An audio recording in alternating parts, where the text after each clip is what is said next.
Cathy McLeish, and here today on our series about alcoholism, we're going to talk a little bit about how that alcoholic thinks when they're drinking. And you might want to get in an alcoholic's mind, and then you get there and you're like, oh my gosh, this is crazier than I thought. And it is, because a big part of the disease of alcoholism is the way we think. And the way we think keeps us sick, unfortunately.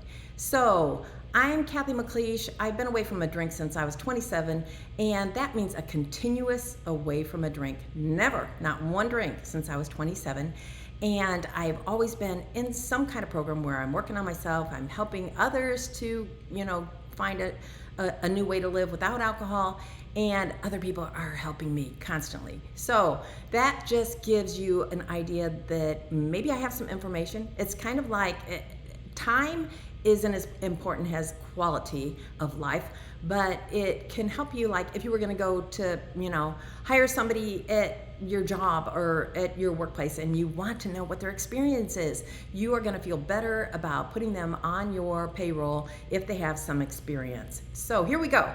I was an alcoholic, and here is kind of a little bit about how I thought.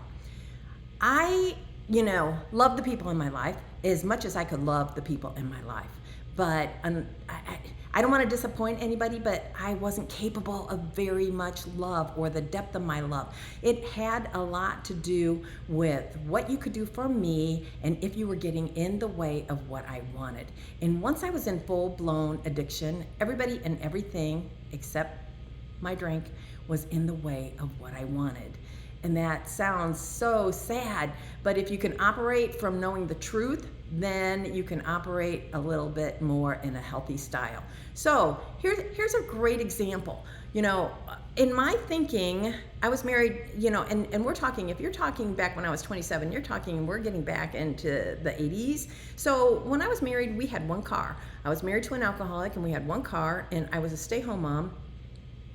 And he would drive off to work and there would be no vehicle. I worked out of my home and I wanted a drink every day. So back in that day, it's kind of like, well, how do you get a drink? Every night I would go to bed and I would say, this so sucks. Our life sucks. We both drink. Somebody's got to get sober for these kids. I'm going to drink until I'm drunk tonight, and I'm not going to drink tomorrow. It's very easy not to drink tomorrow when you're full of alcohol. It's kind of like when you get done eating a third of a chocolate cake and you're like, I am going on a diet tomorrow, no more sugar for me. And then the next day it's kind of like, oh man, I am really craving the sugar. So that is the way alcohol worked for me. The next day I would get up and it's like, I gotta have my fix. I gotta have that alcohol. And he went off to work and there's no car. So what do? I figured out that back in that day, a taxi, not an Uber, a taxi would bring a prescription to an elderly person and deliver it to their home for a small price.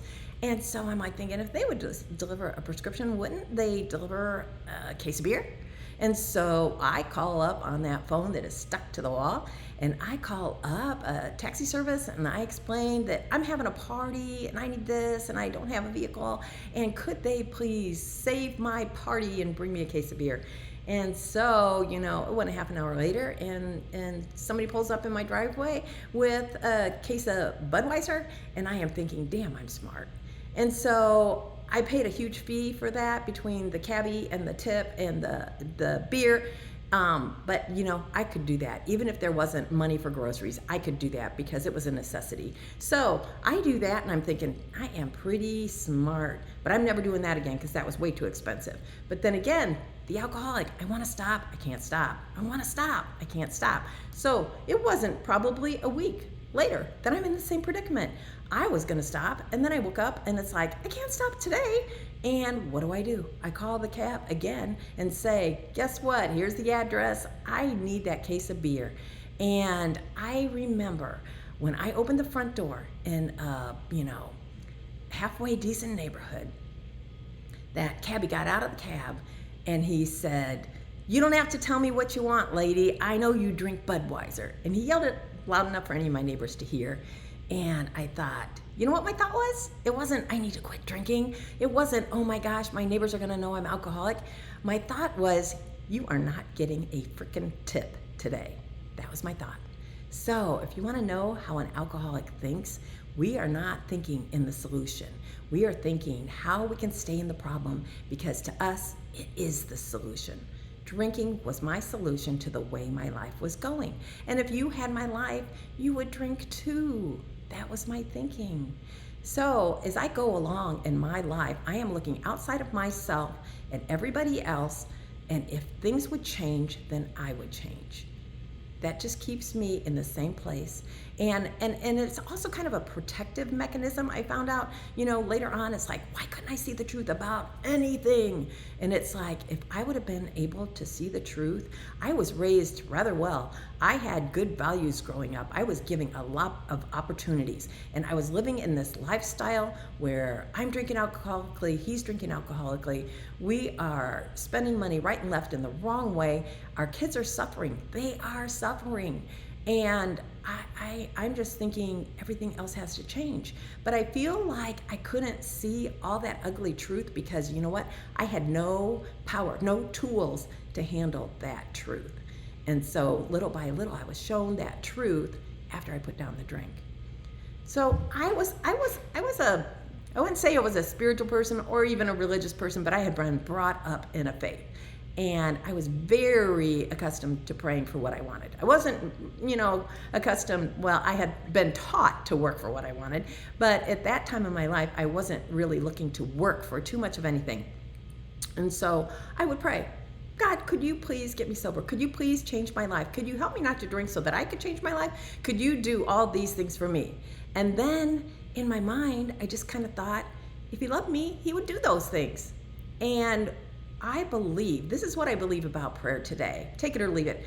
I believe that when I prayed, I believe that those prayers were answered by whatever, whoever, and something would come into my life as an answer to prayer, and I would be like, what the heck? What was that? A good instance is, or an example is, we were both full-blown alcoholics, and somebody in our life got sober. Strong, sober person kept coming into our life and saying, this is how I did it. Do you want to do it? This is how I did it. Do you want to do it? You want to come with me? I'll show you. I'll teach you. I'll help you. I'll support you. There is so many people that will help you change your life. And you know what I thought as an alcoholic? Isn't that sweet that he wants to help me with that guy who is alcoholic? I still cannot see the truth about my own life. And so I would get an answer to prayer, and because it did not come with an angel and a halo or whatever, it was not an answer to my prayer. And it doesn't have to be a person. It could be a phone call. I can remember at one point standing in my bathroom, the phone that is on the wall, I had that cord all the way into the bathroom so no one could hear, and I called a recovery place, and they said, this is what you need to do. And it was like my answer. And did I hear the answer? No. I heard, I think that if I ever get bad enough, I might do that. And I put it in my hip pocket or up on a shelf. And I thought, no, I need to concentrate on getting everybody else in my life to shape up. And then things will be better. So as I was living my alcoholism, I wasn't really seeing my alcoholism. And we had such a weird dynamic because we were both alcoholic. And so I was a woman that hid her alcohol. I hid my alcohol. I could do a whole series on the woman that hides her drinking from the world. And so I was this woman that I would drink, I would hide it, and you know what? I didn't even think that I drank it. Once it was out of my sight, I used to say I could put a 6-pack underneath a empty box of Cocoa Krispies, and it was like, never happened. And it truly was. So here is an example of the depth of my denial and, just what an alcoholic will do to keep drinking no matter what. So we lived in this house and we had moved into this really nice house. It was a step up for us. And it had a gas hookup for electric dryer. And so, my husband, he was not going to tackle that. He said, you need to get rid of that dryer and we'll get a new dryer. And, I was like thinking, okay, I'll do that in an alcoholic time period. And so the dryer was in the garage. Well, it was probably November. And in November, it's starting to get cold. And as an alcoholic, living with an alcoholic, that guy was constantly stealing my alcohol. And so it was always like, I want cold alcohol, but this guy's gonna steal it if he sees it. So I started to use that dryer with the wrong hookup in the garage as a refrigerator. Dang, it was like ingenious. It could hold like 2.5 cases of beer. It didn't matter to me if the drum broke on the dryer. I didn't need it anymore. But it was like all through the winter. This is how insane it was. I had 2 small children. They were both in cloth diapers. They were a year apart. So I would hang the cloth diapers all over the basement to dry while I kept this gas dryer in my garage as a refrigerator until the weather got warm. And then I'll be damned if I didn't sell that dryer, get an electric dryer, and get those diapers dried, because I no longer had a refrigerator to hide my beer so that I could drink as much as I wanted to drink when I wanted to drink it. So that thinking, it is insane. And it is all the more reason for us to step away from that person who is sick and take care of ourselves, because we can't even fathom the depth of the sickness. And while it may seem disgusting, while it may seem selfish, while it may seem so ugly, it is in part unintentional.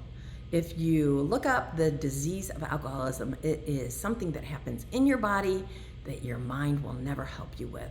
So you have this sickness that is attacking you both physically and mentally, and the solution is like out there like a gnat or a fly that you barely can see and you sure as heck can't get a hold of. So it doesn't mean that it's hopeless. I'm sober. He was sober 8 months after me. I live with a man who's been sober, over 30 years also. It happens. It's beautiful. It takes a little bit of humility, and it takes, I don't want to say a miracle, but it just takes something bigger than the sick person, something bigger than the person who's living with the sick person.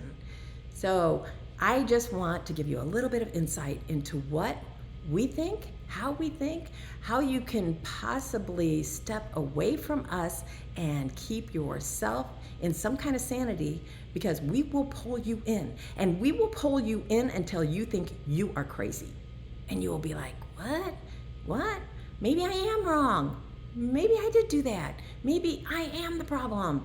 And you may be part of the problem, because that's what happens when we, get all entangled up in the sickness of addiction. But we will make you think you are 150% of the problem if you let us. So stay healthy. Use your tools. Find your tools if you don't have any.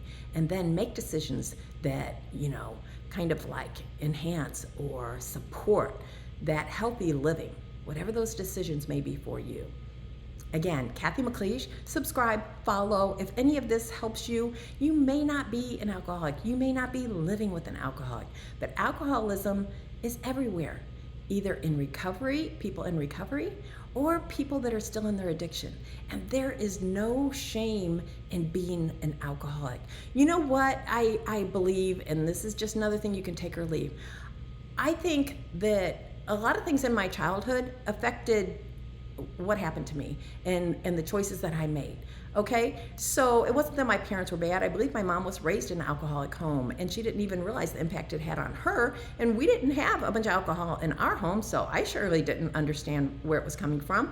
But that dynamic had been in her home, and she brought it into our home. And so I can say some of that really affected me.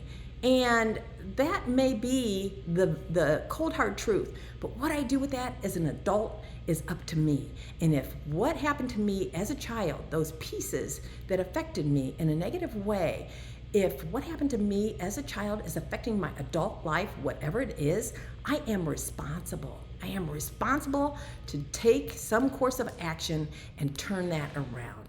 And there are programs available, there are people available, there are therapists available. Everything is available. I have no excuses other than the fact that I won't look at the truth of my life and do anything about it. So There's work to do. There's always work to do. But on the other side, there is so much joy and so much satisfaction. And there is no joy in sitting in the problem. That I have realized. So choose your hard. You can either sit in the problem, and that is so, so hard, or you can plow through, and that is hard, but you will get to the other side. And that is where I live, and that is where I want more people to live. Cathy McLeish, thanks for joining me. Bye.